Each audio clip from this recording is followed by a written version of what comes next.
হাজারো প্রবাসীর বউ আছে যখন তার স্বামীকে বিদেশ পাঠায় তার একটাই চিন্তা থাকে,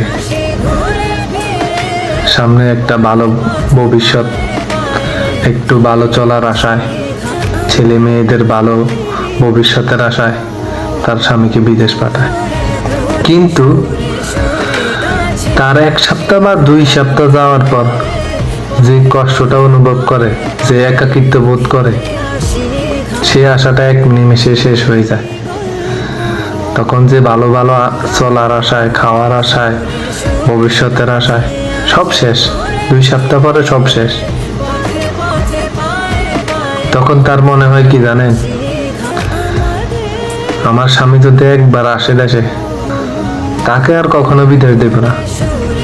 দরকার হলে আলু চাটনি করে ভাত খাইব, কিন্তু তার স্বামীকে আর বিদেশ পাঠাইব না। সব শখ আল্লাহ তখন মিশে যায়, ধুলোয় মিশে যায়। কার বেলায় কেমন জানি না, আপনাদের বেলায় যদি এমন হয়, কমন পড়ে, তাইলে কমেন্টে একটু জানাইবেন।